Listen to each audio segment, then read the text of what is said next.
Hello and welcome to part 2 of the 1997 Automation Fun Car competition where, I'm going to be going over the scoring. Yeah, I know what I'm doing here. So the idea is I'm just going to show you which car scored best where, and if I've done this right, there'll be some fancy graphics on the side there to to visualize everything, hopefully, if I've done this right. So, first of all, drivability and sportiness.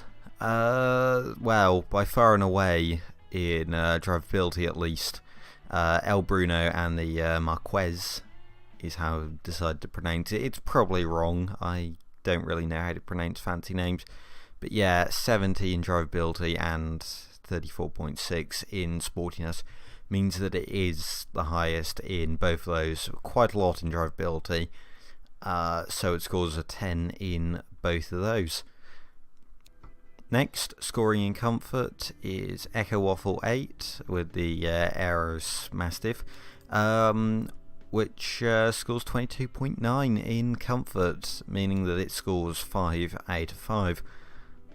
Then, in practicality, reliability and fuel economy is Kulki with the Grahet Reviva. By far and away the most practical because, 5 seats and 5 doors, so it scores quite highly there. And then in both reliability and fuel economy, it's just pretty, it's more reliable than the rest. And fuel efficient, obviously. Next, scoring 10 in price is Mikomp with the Deer and Hunt Bambi. It's just the cheapest by $1,000, which is quite a big gap, I think. And I mean, considering the most expensive car here was $20,000, including the 20% markup, massive difference. So no wonder it scores so well. Then, scoring best in both styling and realism is back to Kulki. I felt this car looked the best, and to the most, it does look like a sort of sporty hatchback, so something that's been converted into a more sporty model. Plus it does have quite a lot of the bit of plastic trim that you saw on lots of 90s cars, especially smaller hatchbacks, so I think it works. Definitely in sort of like a sort of Renault Sport and sort of maybe like sportier Peugeot 106s, etc. And I only gave it 9 though because I didn't think it looked quite aggressive enough, sort of quite sporty enough for my tastes at least. It is definitely very period correct, so it does score the most in realism. Lots of the choices, especially in the chassis, monocoque, galvanized steel.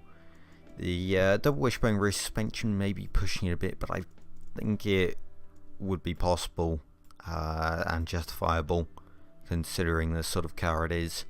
With a wheel drive and whatnot, and partial aluminium. I could see also being justified as being like a sportier version where some panels have been replaced with aluminium. And then finally, for quirkiness and uniqueness, we go to Bula 101 with the Cobra i5 rear wheel drive. It is just sort of insane, this car. I mean, the styling is just sort of bizarre and weird and different, to put it nicely, but it is sort of so crazy that I will have to give it points for that. And then when we get underneath it, steel, monocoque steel is, not too noticeable and quirky, but double wishbone and then push rod rear suspension, and on the interior 4 seats and sport, it is just kind of bizarre in all the way. So yeah, I think that's sort of justifiable to give it the full 5 out of 5 for quirkiness. But yeah, there we go. I hope you enjoyed. Next time we'll be going over to BeamNG Drive to see how these cars perform with me behind the wheel. Although looking at some of these cars' handling graphs earlier, they will put my sort of catching oversteer skills to the test. Anyway, thank you for watching. Don't forget to leave a like and subscribe if you've enjoyed. And until next video, goodbye.